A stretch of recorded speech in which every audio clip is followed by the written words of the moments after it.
देख रहे हल्ला बोल, आपके साथ मैं हूं अंजना ओम कश्यप। 2024 की जंग में तमाम पार्टियां अपनी पूरी ताकत झोंक रही हैं। एक तरफ रेवड़ियों का जिक्र आपने खूब सुना होगा, कोई लाभार्थी कहता है, कोई रेवड़ी कहता है, कोई सामाजिक कल्याण कहता है, तो दूसरी तरफ धर्म का तड़का लगाने से अब कोई भी पार्टी पीछे नहीं हट रही है। जिक्र आज भारतीय जनता पार्टी बनाम कांग्रेस पार्टी की उस धर्म पर खेली जा रही राजनीति का आज हम हल्ला बोल में करेंगे, जिसमें कांग्रेस पार्टी धर्मांतरण विरोधी कानून जो कर्नाटक में इससे पहले बीजेपी की सरकार लेकर आई थी, उसे पलटने की कोशिश करती है। वहीं नर्मदा आरती के साथ प्रियंका वाड्रा गांधी मध्य प्रदेश में एक तरह से शंखनाद करती हैं चुनाव का। भारतीय जनता पार्टी अपने सिरे से बार बार ये कहती है कि हिंदुत्व की कॉपी करने की कोशिश कांग्रेस पार्टी कर रही है। तो क्या एक तरफ धर्मांतरण विरोधी कानून पर रोक लगाना कर्नाटक में और मध्य प्रदेश में वही धर्म के आधार पर राजनीति की शुरुआत करना एक कंफ्यूज्ड कांग्रेस को दिखाती है, तो क्या दूसरी तरफ बीजेपी ये समझती है कि धर्म आधारित राजनीति पर सिर्फ उसकी और उसकी बपौती या जागीर है? इसी पर आज हम चर्चा करेंगे। तालियों के साथ आप सभी का बहुत बहुत स्वागत हमारे साथ इस चर्चा में जुड़ने के लिए। अजय आलोक जी, प्रवक्ता भारतीय जनता पार्टी के, तालियों के साथ स्वागत कीजिए। कांग्रेस पार्टी की तरफ से आलोक शर्मा जी जुड़ रहे हैं, मृत्युंजय तिवारी जी आरजेडी की तरफ से हमारे साथ जुड़ रहे हैं इस चर्चा में, और doctor Vishal Mishra political analyst के तौर पर चल रहे हैं। लेकिन इससे पहले कि हम चर्चा की शुरुआत करें, ये रिपोर्ट।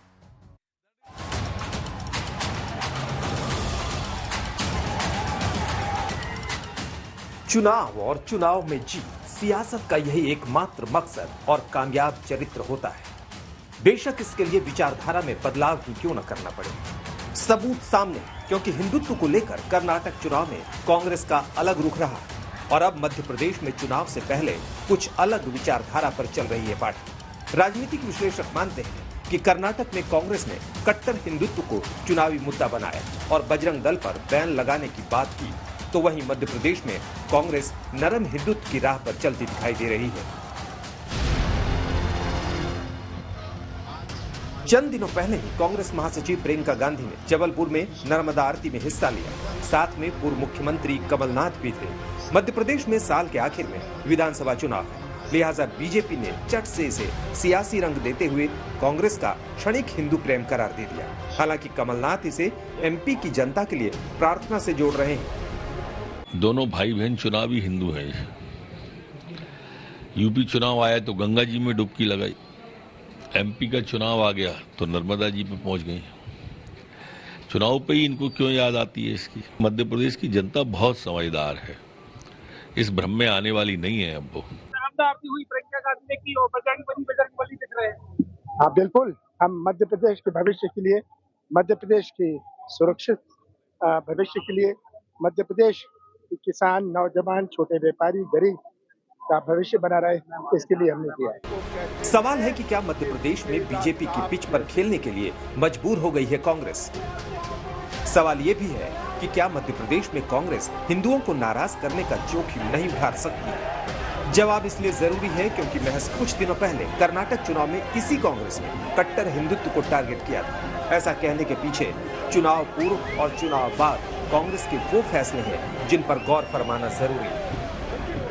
चुनाव प्रचार के दौरान ही कांग्रेस ने कर्नाटक में बजरंग दल पर प्रतिबंध लगाने की बात कही थी। सरकार बनाने के बाद कांग्रेस ने कर्नाटक में बीजेपी राज में लाए गए धर्मांतरण विरोधी कानून को रद्द करने का फैसला किया।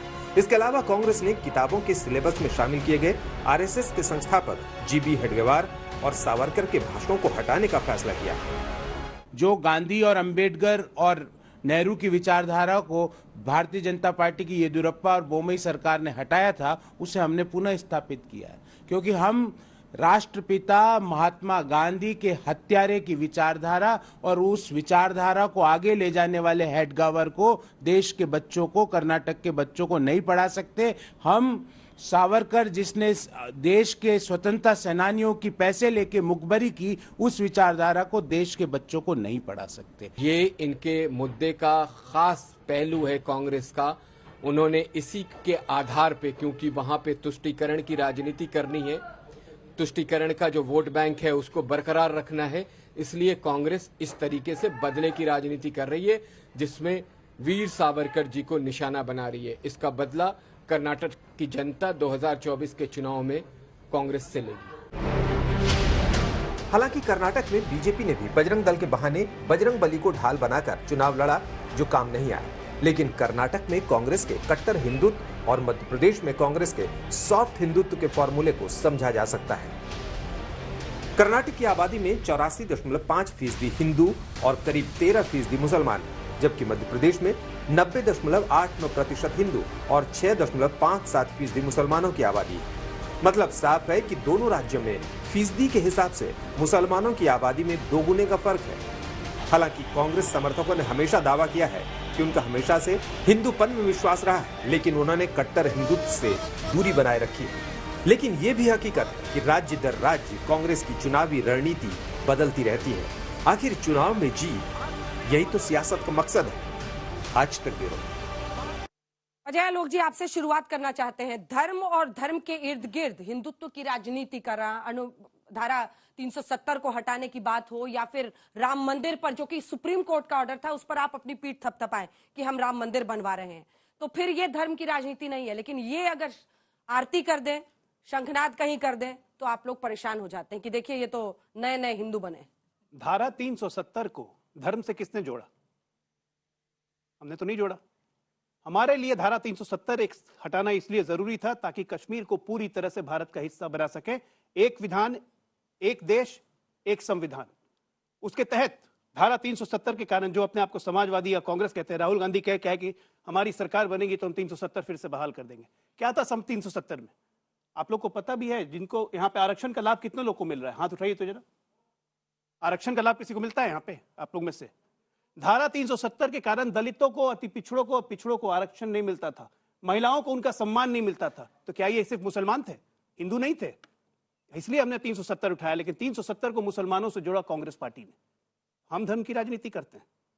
आज अगर हम बात कर रहे हैं यूनिफॉर्म सिविल कोड की, तो उसमें कांग्रेस पार्टी के जयराम रमेश से लेकर तमाम नेता आगे जाते हैं ये कहने के लिए कि, और ओवैसी जैसे नेता, कि मुसलमानों को उनके धर्म से दूर करने की कोशिश की जा रही है। धर्म की राजनीति हम करते हैं।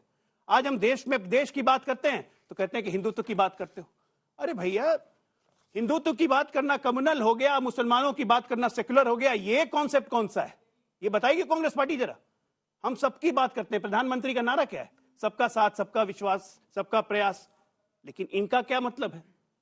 जिस तरह से गांधी परिवार कहे वही प्रयास, जिस तरह से गांधी परिवार चले वही संसार। ऐसा नहीं होता है। देश बदल चुका है, कांग्रेस नहीं बदली है। अब आप देखिए, एक तरफ आपने कहा कर्नाटका में धर्मांतरण कानून वापस, मतलब किसका कितना डेडली आप सोचिए। पहले कानून था तो कानून के तहत कार्रवाई हो जाती थी कि कोई अगर मुसलमान हिंदू बन रहा है, उसको बनाया जा रहा है जबरदस्ती, तो उस हिंदू पे भी कार्रवाई होती। लेकिन अब कोई कार्रवाई नहीं होगी क्योंकि कानून वापस हो गया। ठीक है आलोक जी, दोनों पर आपका जवाब। और प्रश्न मेरा यह है कि क्या कांग्रेस पार्टी कंफ्यूज है हिंदुत्व को लेकर, या आपका मानना है कि 14 और 19 की जीत ने यह सुनिश्चित कर दिया है कि बीजेपी, जिसकी मुख्य विचारधारा हिंदुत्व के इर्द गिर्द है, अब वो इस देश में स्थापित हो चुका है, उसको नकार कर कोई भी इस देश में अब चुनाव नहीं जीत सकता है। वरना धर्मांतरण विरोधी कानून को कर्नाटक में पलटना और मध्य प्रदेश में आरती के साथ शुरुआत करना क्या संकेत देता है? देखिए, मुझे लगता है आरएसएस ने स्वयं ही कह दिया कि मोदी जी का चेहरा और हिंदुत्व का कार्ड अगले चुनाव में नहीं चलेगा। अब हिंदुत्व की वजह से 24 और 14 और 19 और कब क्या हुआ मुझे नहीं मालूम है, लेकिन अब जितनी काट की हांडी चढ़नी थी चढ़ चुकी। मैं एक एक चीज का उत्तर देता हूं। नर्मदा आरती करना तो सवालों के घेरे में, और नर्मदा के किनारे लाखों पेड़ों का गबन करना वो हिंदुत्व का हिस्सा है। महाकाल की मूर्तियां 800 करोड़ की प्लास्टिक की चाइना से बनवा कर लाकर वहां स्थापित करना और हवा में उड़ जाना, ये तो प्रचंड हिंदुत्व है। और उसका सवाल उठाना हिंदुत्व के ऊपर राजनीति करना है। धर्मांतरण की बात है, आज भी वहां पर एमएलसी में जो पूरी विधान परिषद थी उसमें पूछा गया कि बीजेपी आंकड़ा दे कि जबरन धर्मांतरण कब हुआ और क्या उसका डाटा था और किस बेस पर कानून लाए। ना जिस समय कानून आया उस समय आंकड़ा था, ना आज आंकड़ा है। राम मंदिर के नाम पर सबसे ज्यादा अगर पलटू राम कोई रहा तो भाजपा रही। जब विपक्ष में थी तो रथ यात्रा निकलेगी। यह आस्था का विषय है, यह न्यायालय का विषय नहीं है, यह संसद का विषय नहीं है। पूर्ण बहुमत आया तो बोले तो न्यायालय फैसला करेगी, हम संसद में बिल नहीं लाएंगे। सबसे ज्यादा अगर किसी ने यू टर्न लिया तो वो प्रभु राम के ऊपर लिया गया। धारा 370 से तो जम्मू कश्मीर जुड़ा हुआ है। धारा 370 आज भी हिंदुस्तान के संविधान का हिस्सा है। उस तरह के 36 चेंज पहले हुए, 2 प्रधानमंत्री हुआ करते थे, हाई कोर्ट सुप्रीम कोर्ट नहीं था, पंचायती राज नहीं था, तमाम चीजें नहीं थी। इवन एजुकेशन पॉलिसी वहां की जो सेंटर की थी वो इंप्लीमेंट नहीं होती थी। तमाम फैसले लिए गए, लेकिन धारा 370 के नाम पर हटा दी। अरे भाई 17 केस सुप्रीम कोर्ट में चल रहे हैं धारा 370 और 35A को हटाने के। अगर वो हट गई तो फिर वो केस क्यों चल रहे हैं? सुप्रीम कोर्ट समय क्यों नहीं दे रहा है? उन केसों को खत्म क्यों नहीं करते हैं? वापस आते हैं, यूनिफॉर्म सिविल कोड की इन्होंने बात की। 2018 में इन्होंने लॉ कमीशन बनाया था, लॉ मिनिस्ट्री ने, उसने रिपोर्ट दी अपनी कि हिंदुस्तान को यूनिफॉर्म सिविल कोड नहीं चाहिए। अब फिर चुनाव आ गए, 18 के बाद 19 था और अब 23 है, 24 में फिर चुनाव है। अब फिर एक लॉ कमीशन बना दिया है, 4 बीजेपी के लोग उसमें घुसा के अब वो सबसे राय लेंगे और राय के बाद कहेंगे कि साहब इसमें और राय लेंगे, फिर एक पैनल बन जाएगा जब तक चुनाव निकल जाएगा। यूसीसी जल्दी आना चाहिए। मैं फिर कहूंगा यूसीसी के ऊपर अगर कोई चीज ऐसी है, यूनिफॉर्म सिविल कोड अगर कोई लाना चाहते हैं आप, तो उसको आप एडवर्टीजमेंट मत कीजिए। मोदी साहब आपको 9 साल हो गए, किसी ने रोका था आपको? नवाज शरीफ ने रोका था। जवाब दे दूं? मैं फिर कहूंगा, मेरे साथी हैं बड़े पढ़े लिखे, मैं पूछना चाहूंगा कि यूसीसी के ऊपर कानून राज्य बनाएंगे या केंद्र बनाएगा? और अगर केंद्र बनाएगा तो इनके तमाम राज्यों के मैनिफेस्टो में क्यों होता है वो? ठीक है, इस पर जवाब लेंगे। एक सवाल अंतिम बात कहूंगा, धर्मांतरण विरोधी कानून पर क्या स्टैंड है आपका? होना चाहिए, नहीं होना चाहिए? देखिए, मैं फिर कहूंगा अलग अलग जगह मैं फिर कहूंगा धर्मांतरण विरोधी मैं फिर कहूंगा, देखिए धर्मांतरण, धर्म के नाम पर सबका साथ सबका विकास, क्या आप लोग सब मणिपुर में नहीं देख रहे हैं पिछले 1 महीने से क्या हो रहा है? इसी तरह के कानूनों का, इसी तरह के दुष्प्रचार का प्रभाव होता है। यूक्रेन और रशिया वार तो रुकवा देते हैं मोदी जी, लेकिन एक स्टेटमेंट मणिपुर के ऊपर नहीं आती है। केंद्रीय मंत्री के घरों को भी जला दिया जाता है। वहां पर जातियों को लड़ाइए, ट्राइब्स को लड़ाइए, वहां पर धर्मांतरण के नाम पर लड़ाइए। ये धर्मांतरण के नाम पर और तमाम जो मिसयूज होता है उसके खिलाफ है। छोटा सा फोर्स अब 1 मिनट हो, धर्मांतरण विरोधी कानून नहीं होना चाहिए, मतलब जैसे कर्नाटक में जबरन धर्मांतरण परिवर्तन हाँ ऑलरेडी कानून में, कि आप जबरदस्ती नहीं करेंगे। ठीक है, छोटा सा जवाब। देखिए, बस मैं ये कह रहा हूं कि कांग्रेस का काम है अटकाना, भटकाना, लटकाना। धर्मांतरण कानून पे पूछा आपने सवाल, तो ले गए मणिपुर पे, जहां पे ट्राइबल की लड़ाई चल रही है, एथनिक क्लैशेस हो रहे हैं, जिसको सरकार कंट्रोल कर रही है। राम मंदिर की बात ये करेगी कांग्रेस पार्टी, जिसने एफिडेविट दिया कोर्ट में कह के कि राम का अस्तित्व नहीं है। राम मंदिर की बात ये करेंगे जो 2019 में कपिल सिब्बल कोर्ट में खड़े होकर सुप्रीम कोर्ट में कहे, हुजूर मत कीजिए, अभी चुनाव आने वाला है, दूसरा असर पड़ जाएगा। क्या ड्रामाबाजी है! अरे रोज चेहरे बदलने की आदत है लिबासों की तरह, जरा जोर से बोलो, जनाजा भी इनका जोर से निकालेंगे। तिवारी जी, एक छोटा सा सीए और एनआरसी का जनाजा भी बड़े जोर से निकला था। तिवारी जी, पूरे देश को डिस्टर्ब करके रख दिया था।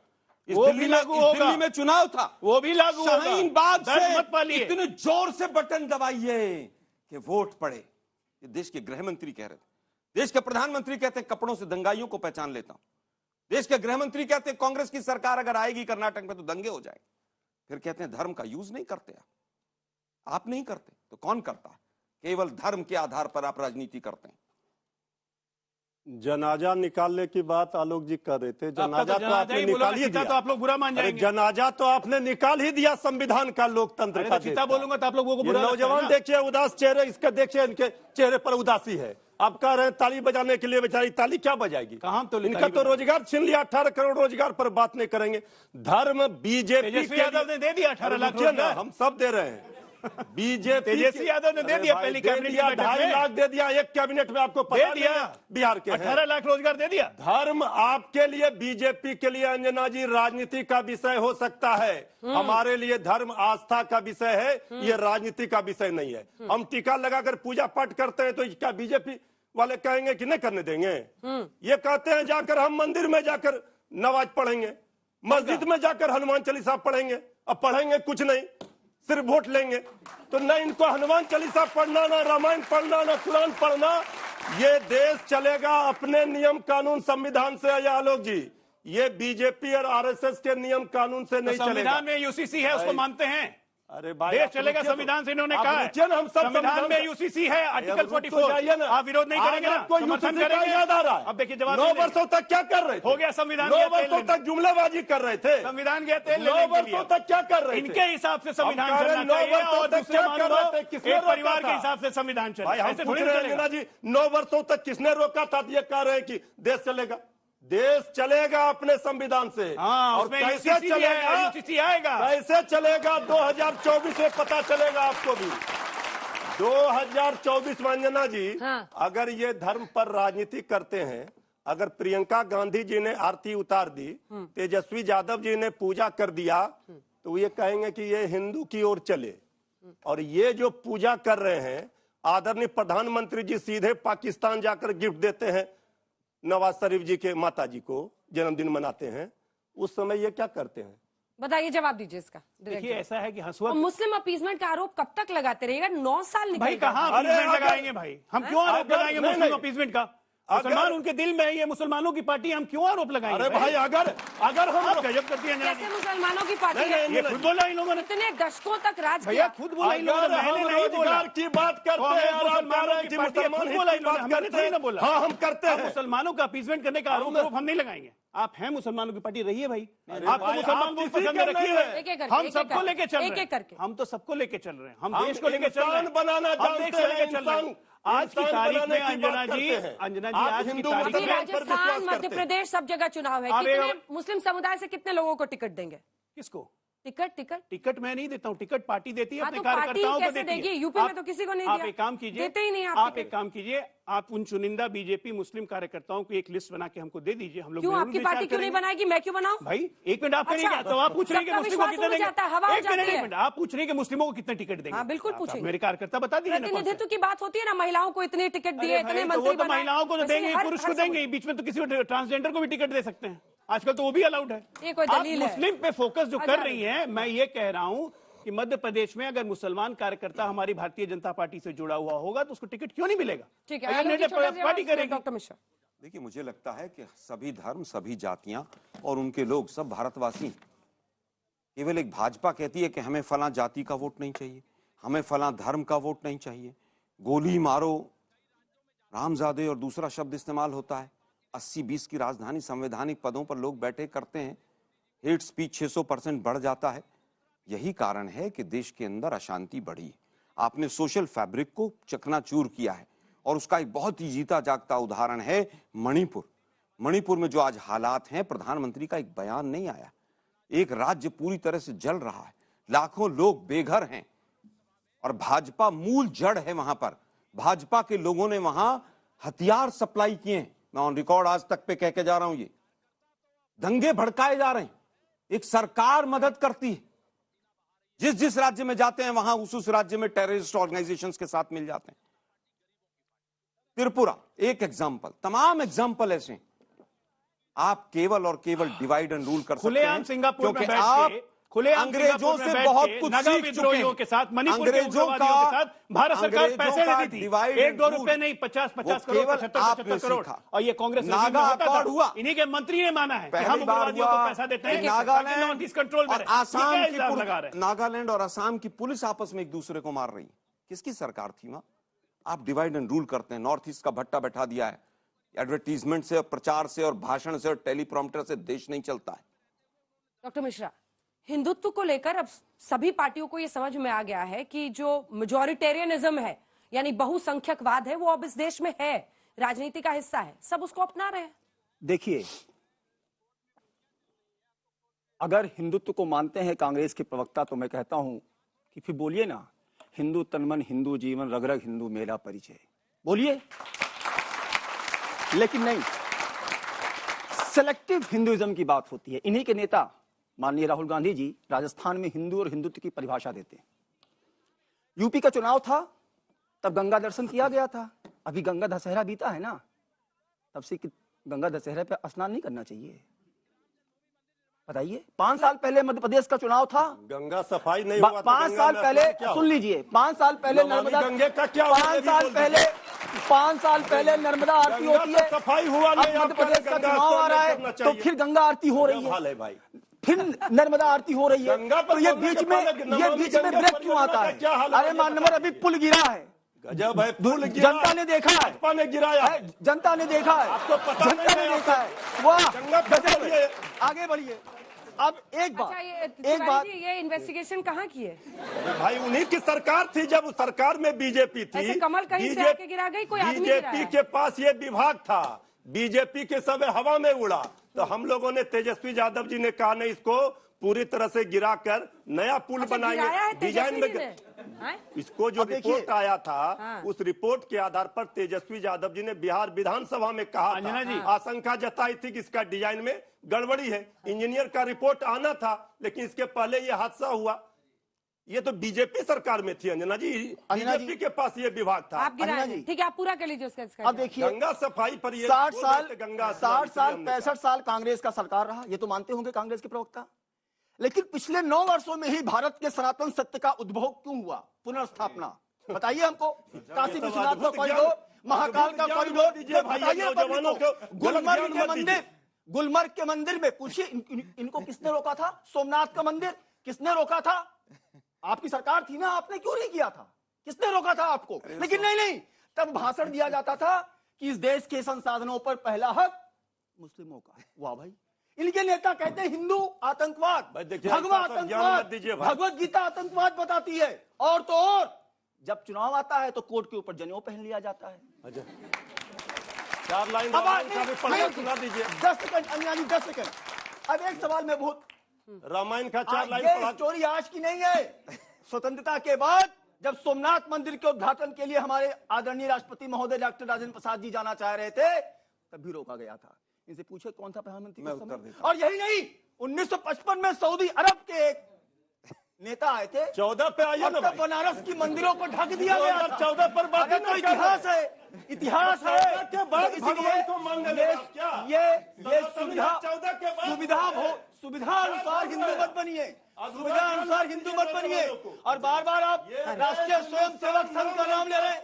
राष्ट्रीय स्वयंसेवक संघ को समझ पाना आपके लिए आसान नहीं है। राष्ट्रीय स्वयंसेवक संघ के लिए श्लोक है, गगना गगनाकारम सागरा समारोपमा। जैसे केवल गगन की तुलना गगन से की जा सकती है, सागर की तुलना सागर से की जा सकती है। इस दुनिया में कोई ऐसा संगठन नहीं बना जिसकी तुलना राष्ट्रीय स्वयंसेवक संघ से की जा सके। वो अपने आप में 99 अलंकार है, आप नहीं समझ पाओगे। 99 अलंकार जानते हो? 99 अलंकार जानते? अरे 99 अलंकार जानते हैं? क्या बात करते हैं? 1920 के असहयोग आंदोलन में परम पूज्य डॉक्टर साहब जेल गए कि नहीं गए? और जेल से छूटने के बाद मोतीलाल नेहरू ने उनका स्वागत भाषण किया कि नहीं किया? 1930 सिविल डिसोबीडियंस मूवमेंट। अच्छा, एक सेकंड मिस्टर मिश्रा,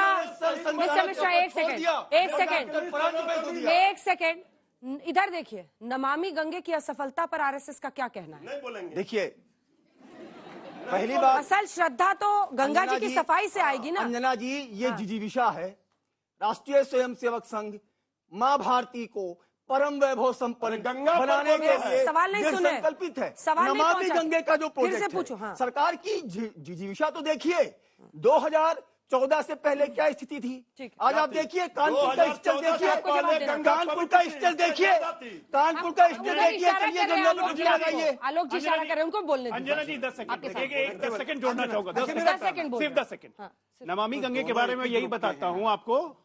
अब मंत्री बदलते जा रहे हैं। अरे नहीं, सुनिए ना, नमामि गंगे के बारे में मृत्युंजय जी को बताना जरूरी है। उन्हीं के घर के बात है। सुनिए, अरे सुनिए, बता रहे क्या हुआ उसको बता रहे। माँ गंगे ने बुलाया, उसका क्या हुआ बताते हैं। भागलपुर में गंगा बहती है। आज से 10 साल पहले गंगा गैंजेटिक डॉल्फिन जिसको हम कहते हैं, उसकी संख्या नगण्य हो गई थी भागलपुर एरिया में, कहलगांव एरिया में। आज की तारीख में वो रिकॉर्ड बढ़ गया। ये नमामि गंगे के कारण हुआ है। आज आप गंगा में, गंगा में तो सारी गंदगी आप डालते हैं। गंगा में तो सारी गंदगी आप डालते हैं। अगर उसको सफाई अगर हम नहीं कर भागल, इसीलिए तो बता रहा हूँ, ज्ञान लेना जरूरी है। ग्रहण कीजिए। गंगा आरती कब से शुरू किया? आपको मोदी जी के आने के बाद ही ना। आप रामायण का 4 लाइन पढ़ा के सुना दीजिए। मोदी जी के आने के बाद ही हम मान लेंगे आप हिंदू। अरे एक मिनट सुनिए, एक मिनट सुनिए। हिंदू पर ज्ञान देंगे। ये मृत्युंजय आलोक जी वो कह रहे हैं कि जैकेट के ऊपर से जनेऊ पहनने से कोई हिंदू नहीं हो जाएगा। और ये एक सच्चाई है कि लंबे वक्त तक हिंदू जो धर्म थे या फिर रीत त्योहार थे, ईमानदारी से आलोक जी, दफ्तरों में अन्य पार्टियों के उसको मनाने से तो परहेज किया जाता था। इतना घुमा फिरा के क्यों पूछ रहे हैं? सीधा बताइए ना, आज तक 10 जनपद में कभी मनाया कोई त्योहार? क्या यही नया भारत है? जनपद में दिवाली मनती हमने देखी है, दिवाली की मिठाइयां भी खाती देखी, लेकिन दुर्भाग्य यह है कि द्वेष कैसे पैदा किया जाए। अगर एक गरीब महिला किसी यूनिवर्सिटी में एम्प्लॉय कोने में नमाज भी पढ़ ले तो वो तो गलत है, लेकिन एयरपोर्ट पे और हवाई जहाज में गरबा होगा, ये नया भारत है, वो ठीक है। अरे भाई, संविधान को तो मानिए आप। अगर गलत हैं तो दोनों गलत हैं, और अगर ठीक हैं तो दोनों ठीक है। स्वदेशी का नारा आरएसएस देती रही, चाइना से इंपोर्ट बढ़ गया, मुंह पे सील लगी है। आरएसएस जो अपना आज तक रजिस्ट्रेशन नहीं कर पाई, 52 साल तक तिरंगा नहीं फैलाया, वो विश्व का सबसे महान संस्थान है। आरएसएस वालों को शायद, एक मिनट रुकिए ना, देखिए मैं बीच में 1150 रुपए का सिलेंडर तो शायद केवल मुसलमानों को मिल रहा है, हिंदुओं को तो 400 रुपए में दे रहे हैं लोग। हिंदुओं को लाइन लगा के नौकरियां दे रहे हैं, मुसलमानों को नहीं दे रहे। क्या हिंदू मुसलमान? गंगा नमामि गंगे की बात करते हैं, कितने घोटाले हुए, सर्वे ऑफ इंडिया का सर्वे तक नहीं करवा पाया अभी तक, और वो भूल गए इलाहाबाद के तट पर गंगा के किनारे जब लाखों लाशें हिंदुओं की थी या मुसलमान की, किसी को पता था? वो अंतिम संस्कार का मौका नहीं मिला। अब कह रहे हैं साहब वो डॉल्फिन आ गई वहां पर। चीते भी आए थे थोड़े दिन पहले, 5 दिन तक पूरे हिंदुस्तान में चीते ही चीते दौड़ रहे थे। कई एंकर तो चीते की ड्रेस पहन के चीते दौड़ा रहे थे। अंजना जी, आपकी नहीं कह रहा हूं मैं, इनका द्वेष देखिए। डॉल्फिन आ गई तो गंगा साफ हो गई, और चीते आ गए तो वाइल्ड लाइफ आगे हो गई। मोदी जी भी कैमरा लेकर शूट करने गए थे वहां पर, याद है? कई मर गए बेचारे चीते, कई उनके नवजात शिशु भी चले गए। ये आपके लिए कॉमेडी का विषय है? कॉमेडी का विषय नहीं है, आप कर रहे हैं कॉमेडी हिंदुस्तान के बहुत से लोगों ने की उस समय पर। पहले भी यहां पर आए, शेर भी आए, तमाम जीव जंतु आए, जू में भी आए, जंगल में भी आए, लेकिन इस तरह की कॉमेडी फोटो जीवी प्रधानमंत्री महोदय कर सकते हैं। सोमनाथ के मंदिर का जीर्णोद्धार अगर किसी ने किया तो पंडित जवाहरलाल नेहरू ने किया, और पूरी तरह से हिंदू रीति रिवाज के अनुसार किया। तभी सेंगोल रखा हुआ था प्रयागराज में, तभी वो म्यूजियम में रखा हुआ। सुनिए भाई जरा सुनिए, मैं आता हूँ सेंगोल पे भी आ रहा हूँ, प्रभु सेंगोल पे ही आ रहा था। अगला पॉइंट आपने याद दिला दिया। तभी वॉकिंग स्टिक रखा, बोर्ड लगा के नेहरू की छड़ी, तभी वो गोल्डन वॉकिंग स्टिक बना हुआ था सेंगोल पे। अरे सुनिए प्रभु, परंपरा को आप सुनिए ना भाई, म्यूजियम में सुनिए ना, बताइए। 6 साल तक अटल बिहारी वाजपेयी जी प्रधानमंत्री रहे, वो शायद हिंदू विरोधी थे, वो सेंगोल को भूल गए। 9 साल तक मोदी जी रहे, म्यूजियम पे शायद ताला लगा था, उसकी चाबी नहीं मिल रही थी, चाबी मिली तो सेंगोल निकला। सेंगोल के लिए तो आप ब्राह्मणों के लिए, मैं ब्राह्मणों का विरोधी नहीं, मैं खुद स्वयं ब्राह्मण, उनके लिए तो स्पेशल एयरक्राफ्ट होगा, लेकिन पुलवामा में हमारे जवानों के लिए 5 अगर जहाज मांगे जाएंगे तो उनको जहाज नहीं मिलेंगे, गृह मंत्रालय उनको नकार देगा। ये आपका हिंदुत्व है क्या? वो मरने वाले क्या थे? वो जिन्होंने शहादत दी पुलवामा में, क्या वो हिंदू नहीं थे? ये कपटी नकली हिंदुत्व है और कपटी राष्ट्रवाद है इनका, और इसी की सवारी कर रहे हैं लोग। एक मिनट सुन लीजिए, और ये हिंदुत्व को भी डुबोएंगे और राष्ट्र को भी डुबोएंगे। ये देखिए, जो आदमी खुद हिंदू नहीं है वो हिंदुत्व का पैरोकार करता है। जो आदमी कहता है, जो पब्लिकली एक मंच से कहता है कि मैं हिंदू हूं, मुझे हिंदुत्व से नफरत। सनातन धर्म तो सबको साथ हिंदू ही नहीं है। अरे आप सनातनी नहीं है। अरे भाई कौन सनातनी नहीं है? बीजेपी सर्टिफिकेट एकदम देंगे सर्टिफिकेट। बीजेपी क्यों देंगे सर्टिफिकेट? आप, मैं कहता हूँ आपको सर्टिफिकेट की जरूरत है। आपके नेता ने लगातार हिंदुत्व और हिंदू धर्म का अपमान किया है। मैं अभी प्रूव करता हूँ। क्या प्रूव करेंगे? हनुमान चालीसा पढ़ना शुरू कीजिए, मैं शुरू करता हूँ, देखते कौन पहले पूरा करता है। हिंदू से आइए मेरे ज्यादा खतरनाक है तालिबान से। ये किसके शब्द है? मेरे शब्द है। मैं कह रहा हूँ हनुमान चालीसा आप शुरू कीजिए, मैं शुरू करता हूँ। शकल गुल निदानम बात जातक नमामि मनोजवम मनोजवेगम जितेंद्रियम बुद्धिमतां वरिष्ठम बातात भजंग वानरयुत मुख्यम श्रीराम दूतं शरणं प्रपद्ये उल्लंघ सिंधो शैलं श्रीलं गच्छाक बनी जनकात पे जाया आदाय तेने तदा अलंका प्रांजलि अंजलियम। ये संस्कृत का श्लोक है, आप पढ़ेंगे। जय हनुमान ज्ञान गुण सागर, नकली हिंदू। अरे प्रभु, ये हनुमान चालीसा नहीं है, ठीक है? हनुमान चालीसा नहीं है। पूछिए मृत्युंजय जी से बगल में, नकली हिंदू का। ये पूछिए मृत्युंजय जी से बगल में, इनको हनुमान चालीसा क्या यही नहीं पता? ये हनुमान चालीसा नहीं है।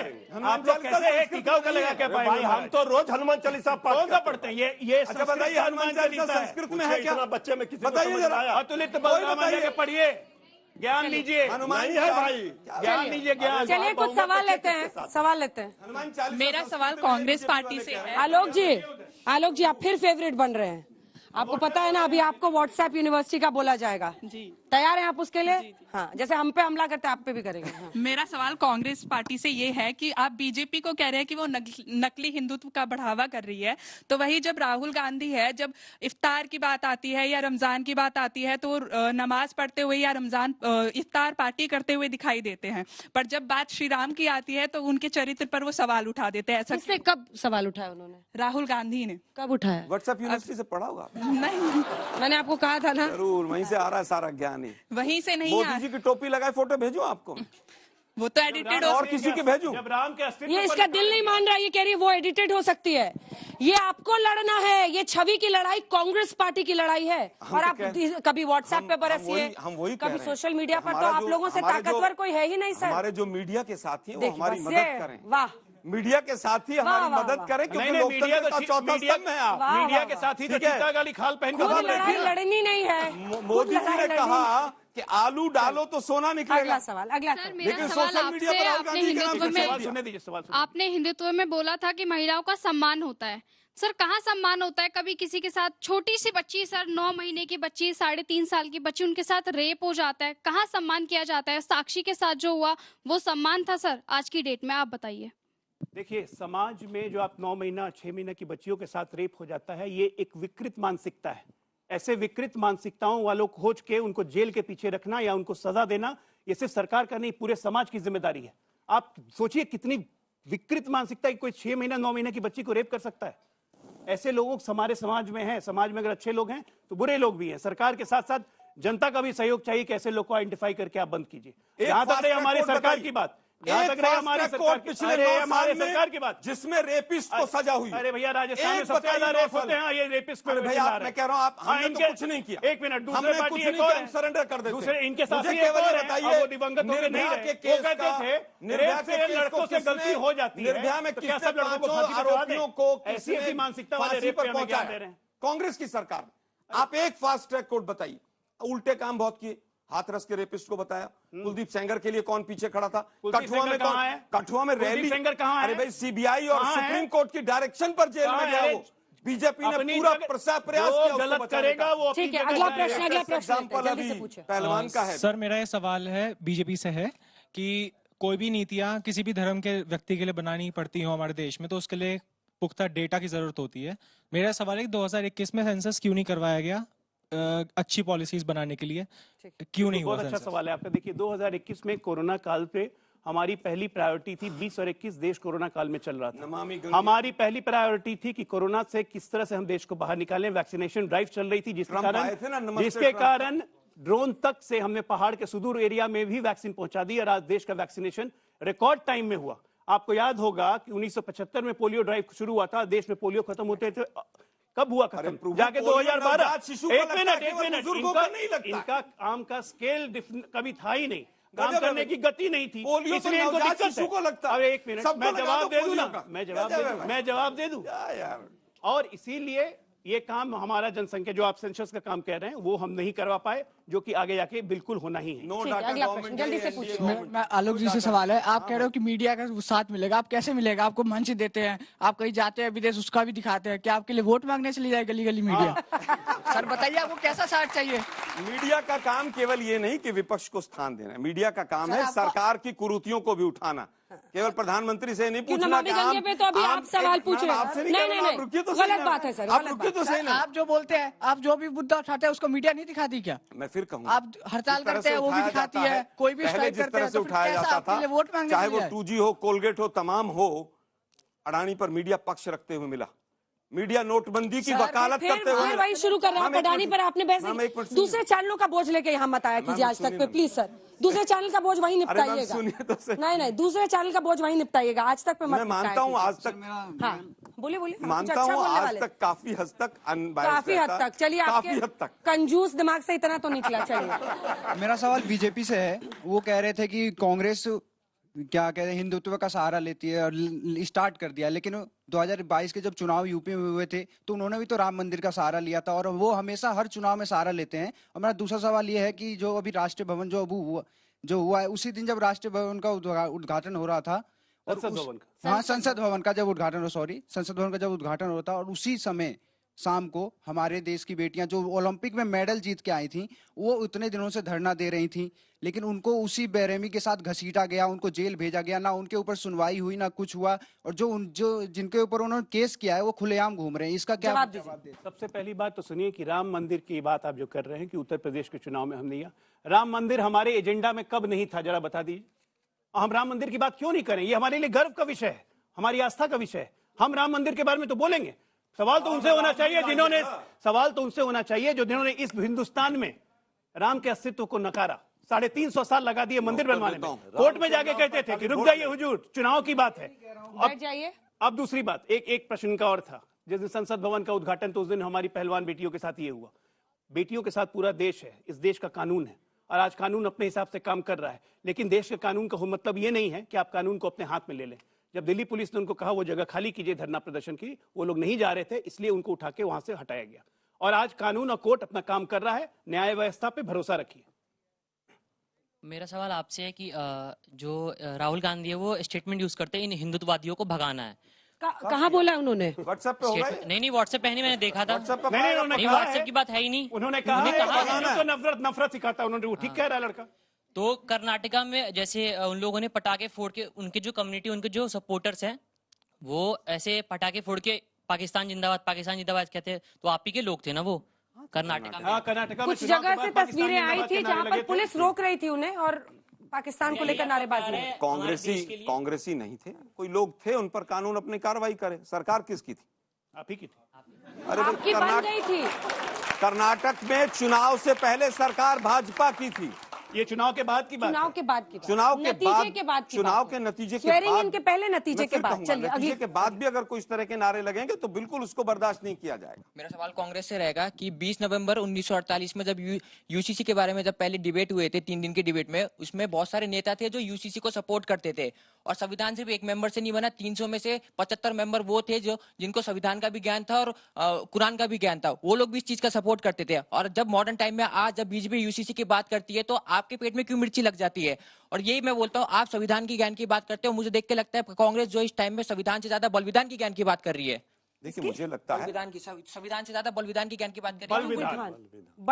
बलविधान जो संविधान में अगर बात करें, जैसे संविधान के उन्होंने अभी बोला कि संविधान की शिक्षा चाहिए कांग्रेस को, संविधान से ज्यादा बलविधान के बारे में बात करें, क्योंकि बलविधान जो है वो चीज दिखा रही है कि हर हिंदू मुस्लिम की बात ये जो है सबसे पहले कांग्रेस ही कर रही है। ये बलविधान भी व्हाट्सएप में, बलविधान आपने किया था ना, वो ठीक तो कह रहा है। इमरजेंसी लगाई थी, बलविधान ही किया था। मैं बताता हूँ, इमरजेंसी के बाद संविधान में 42nd अमेंडमेंट किया था, बलविधान था और नहीं तो क्या था? सुनिए जरा, पार्लियामेंट सेकुलर शब्द जोड़ने वाला, संसद से जो चीज पास होती है उसको बलविधान नहीं कहते हैं।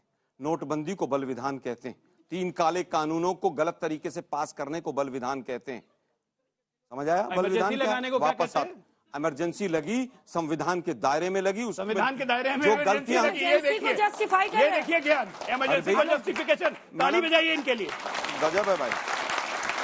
बोलिए आलम। जिन लोगों ने ताली बजाई वो जरा बताएं इमरजेंसी कौन सी धारा के तहत लगी थी? क्या वो संविधान में धारा नहीं थी? क्या वो जोड़ी गई थी? क्या जोड़ा गया था? बताइए ना भाई। इमरजेंसी के दौरान क्या जोड़ा गया? अरे भाई सुनिए, जनरल इमरजेंसी, फाइनेंशियल इमरजेंसी के दोनों संविधान का हिस्सा है आज भी। और अगर इमरजेंसी क्यों जोड़ा गया था? इतनी बुरी चीज है तो संविधान से क्यों हटाया 9 साल से? आप कांग्रेस के खिलाफ थे इमरजेंसी में, बजाना अच्छी बात है। आप कांग्रेस वापस इमरजेंसी से सेकुलर शब्द जोड़ने पे, अंजना जी, लालू जी का भाषण है पटना यूनिवर्सिटी में, सेकुलर शब्द जब जोड़ा गया था 42nd इमरजेंसी। अरे इसमें मत बोलिए, लेकिन मृत्युंजय जी, लालू जी ने तो अपनी पूरी राजनीति शुरू की इमरजेंसी के खिलाफ जेपी के साथ। उस समय परिस्थितियों के अनुसार लड़ाई लड़ी गई, आज उससे ज्यादा खतरनाक ठीक है, आपका इसमें जवाब देना, आलोक जी को बोलने पहले। देखिए, मुझे लगता है इमरजेंसी हुई, उसमें कुछ प्रावधान गलत हुए, हमने भी माफी मांगी। इमरजेंसी के बाद तो इनकी सरकार आई। 1980 में जनता ने पूर्ण बहुमत इंदिरा जी को वापस दिया, जिनको ये तमाम नामों से पुकारते थे। जनता हमसे ज्यादा समझदार थी, इनसे ज्यादा समझदार। ठीक है, वापस आता हूं। वही जनता 14-19 में इनको लेकर यूनिफॉर्म सिविल कोड की बात कही। देखिए, भारत विविधताओं का देश है। एक ट्राइब में भी 3 मैरिज करने की अनुमति है, एक जाति में भी है, किसी धर्म में है, एक राज्य में दूसरा कानून है, दूसरे में तीसरा कानून है। और उनकी सबकी मान्यताओं की इज्जत करना, सम्मान करना, ये भारत का संविधान कहता है।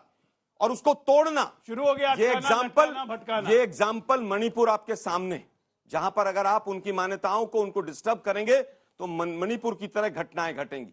यूनिफॉर्म सिविल कोड आए, लेकिन उसका केवल धर्म के आधार पर दुरुपयोग हो, हम उसके खिलाफ हैं। ठीक है, कांग्रेस का मोटिव क्या है कि हिंदुत्व को लेके मोटिव क्या है उनका बोलने का, और नियत क्या है आपकी हिंदुत्व को लेकर? छोटा छोटा जवाब जल्दी से, आलोक जी आपसे शुरू देखिए, करते हैं। धर्म को लेकर किसी भी राजनीतिक दल की नियत क्या हो सकती? हम हर धर्म का सम्मान करते हैं। हम केवल ऐसा नहीं कहते कि दूसरे धर्म को मार दो, काट दो, उनके धर्म लोगों को को लेकर मार दो। ध्रुवीकरण बीजेपी करेगी, ये आपकी चिंता रहती है और इसी से आपकी राजनीति प्रभावित हो रही है, हाँ या ना? देखिए, पूरी तरह से राजनीति हमारी नहीं, पूरा देश प्रभावित ठीक होगा। है, धर्म और जाति के आधार पर देश को बांटा जाएगा तो पूरे देश के लिए खतरनाक है। जी जल्दी से। देखिए, धर्म हमने पहले भी कहा अंजना जी, धर्म के नाम पर राजनीति नहीं होनी चाहिए, ये नुकसानदेह है और बीजेपी यही करना चाहती है जिससे देश के हालात खराब हुए। डॉक्टर मिश्रा, अभी 138वें स्थापना दिवस कांग्रेस का जो दिसंबर में मनाया गया, इनसे पूछिए केरल में इनके नेता ने क्या कहा कि यदि अब कांग्रेस को जीतना है तो हिंदू का वोट लेना होगा। अभी दिसंबर 2022 की बात है। ये क्या दर्शाता है? और बार बार राष्ट्रीय स्वयंसेवक संघ की चर्चा कर रहे थे। इनसे पूछिए कि वो बच्चा जो स्कूल में था, आदरणीय परम पूज्य डॉक्टर साहब, जब अंग्रेज आया था इंस्पेक्टर, जो वंदे मातरम का नारा लगाने पर किसको स्कूल से निकाला गया था? पूछिए इनसे, बताइए आप। नहीं, वंदे मातरम का नारा हिंदुत्व को आपकी यूएसपी नहीं रहने देंगे, जो तमाम पार्टियों ने ठान लिया। जिसको आप समझते थे हमारी यूएसपी है, हमारी कोई हमारी हिंदुत्व हमारी यूएसपी नहीं है। हिंदुत्व हमारे रग रग में, और हिंदुत्व हमारे रग रग में। हम कोई जनेऊ दिखा के हिंदुत्व नहीं बोला, हमारी रग रग में हिंदुत्व। जनता को लेना। तालियों के साथ आप सभी का बहुत धन्यवाद हमारे साथ जुड़ने के लिए। हल्ला बोल के लिए आज के लिए इतना ही। देश दुनिया की बाकी खबरों के लिए आप देखते रहिए आज तक।